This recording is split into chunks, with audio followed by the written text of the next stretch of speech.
da obra A Porta Estreita, autor Flaric de Christus. Ele faz o seguinte comentário: harmonizar-se consigo mesmo e com o todo não é tarefa fácil. Em torno disso, evoluiu o pensamento do jovem aspirante por quase todo o dia. Dormiu sob as impressões do seu aprendizado e acordou com a alma confortada. O parque, com o seu sempre convidativo jardim, acolheu o jovem lá pelas 6 horas de um dia de esplendor. Meditou até o meio-dia, quando o Senhor da Luz chegou e foi falando. Um trato de harmonia levou-te ao ser um tanto de equilíbrio. Entendeste que tudo gira em torno de tudo. Aprendeste que tudo está em tudo. Alcançaste que o pensamento podes abarcar a unidade, observando toda a diversidade que te cerca. Observaste que toda a natureza vibra numa harmonia de formas, de princípios, do princípio ao fim. Atentaste para o fato de que há uma reação implícita em cada ação universal. Atentaste para o fato de que há uma reação implícita em cada ação universal. Tudo vigindo numa matemática harmonia. Compreendeste que todos os atos humanos, sob a ação da causa e efeito, formam uma espiral evolutiva em que, a cada volta, menores são os erros, maiores são os acertos. Entendestes, enfim, que Deus é harmonia em toda a sua vontade, expressa na maravilha da criação. Ora, meu jovem, se tens a tendência fatal da harmonia, observaste também o quanto é difícil harmonizar-te com teu semelhante. Sim, aí está o mais espinhoso campo de prova. Não te basta aceitar mentalmente a instalação da harmonia universal no teu ser. Sabes e sentes que à tua volta estão seres iguais a ti, cobrando-te a todo instante a tua reserva de sentimento de harmonia.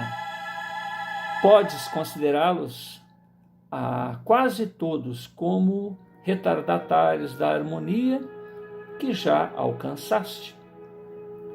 Então, necessário é elevar a lâmpada da tolerância. Todos os vícios da alma estão ao teu redor, manifesto nas palavras, atos dos teus circunstantes. E cabe-te tolerar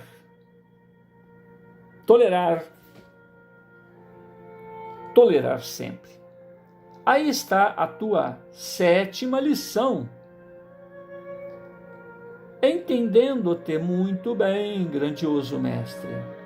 Não, entendo-te muito bem, grandioso mestre. Apenas fico por duvidar da plena eficácia deste fator de tolerância.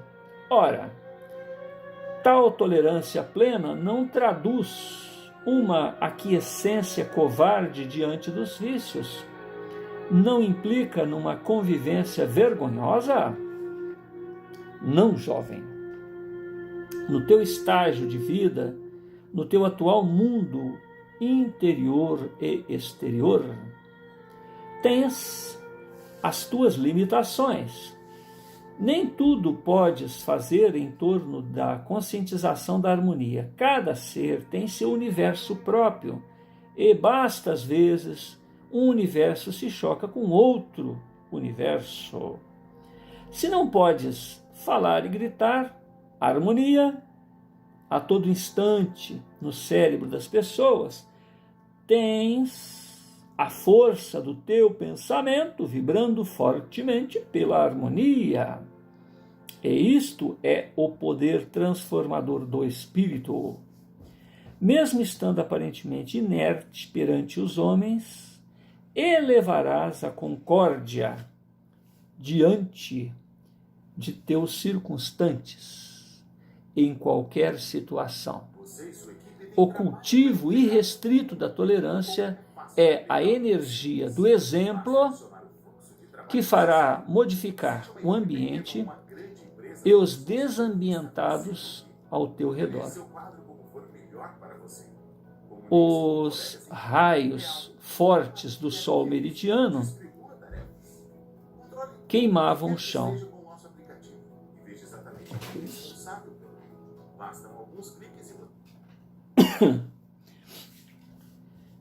Os raios fortes do sol meridiano queimavam o chão. A consciência do jovem pensador se acalentava dos ensinos maravilhosos do mestre, que já se fora novamente à névoa do desconhecido.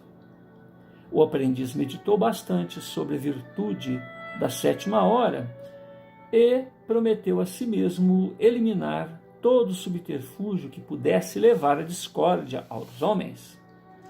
Incutiu na alma que a tolerância é mesmo uma lâmpada imbatível a espancar as trevas da desarmonia em qualquer circunstância. Aprendeu mesmo que tolerar é uma opção indispensável num mundo em que níveis baixos de harmonia tornam difícil a convivência ou tornam difícil a sobrevivência feliz.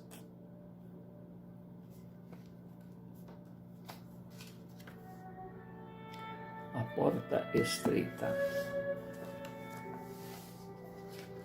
Bom, da obra O Evangelho segundo o Espiritismo, capítulo 12, que trata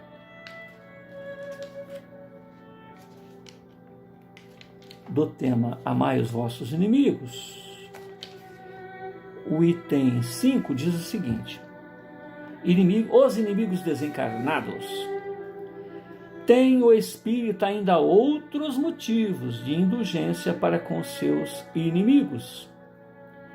Sabe ele, primeiro, que a maldade não é um estado permanente dos homens, que ela se deve a uma imperfeição momentânea e que, do mesmo modo que uma criança se corrige dos seus defeitos, o homem mau reconhecerá um dia seus erros e se tornará bom. Sabe ainda que a morte não o livra senão da presença material do seu inimigo, mas que este pode persegui-lo com o seu ódio mesmo depois de ter deixado a terra. Que assim a vingança falha no seu objetivo e, ao contrário, tem por efeito produzir uma irritação maior que pode continuar de uma existência a outra. Cabe ao Espiritismo provar pela experiência e pela lei que rege as relações do mundo visível com o mundo invisível que a expressão apagar o ódio com o sangue é radicalmente falsa. E o que é verdadeiro é que o sangue conserva o ódio, mesmo além do túmulo, de dar, por conseguinte, uma razão de ser efetiva e uma utilidade prática ao perdão. E a sublime máxima do Cristo: amai os vossos inimigos. Não há coração tão perverso que não seja tocado de bons procedimentos. Mesmo inconscientemente, pelos bons procedimentos, tira-se pelo menos todo o pretexto de represálias. De um inimigo se pode fazer um amigo antes e depois da sua morte. Pelos maus procedimentos ele se irrita e é então que ele próprio serve de instrumento à justiça de Deus para punir aquele que não perdoou. Pode-se, pois, ter inimigos entre os encarnados e os desencarnados.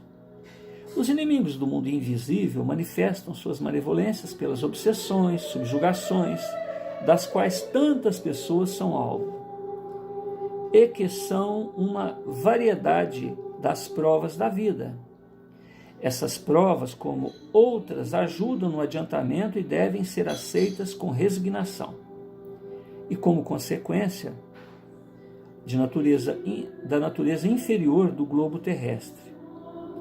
Se não houvesse homens maus na terra, não haveria espíritos maus ao redor dela.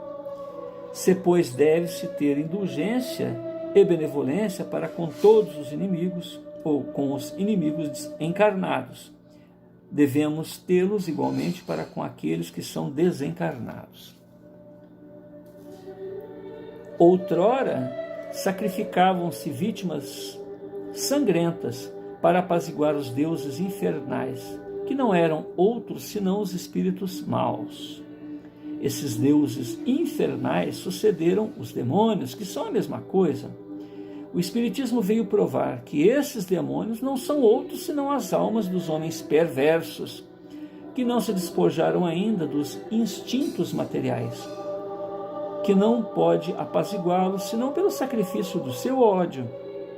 Quer dizer, pela caridade, que a caridade não tem apenas por efeito impedi-los de fazer o mal, mas de os conduzir ao caminho do bem e de contribuir para a sua salvação.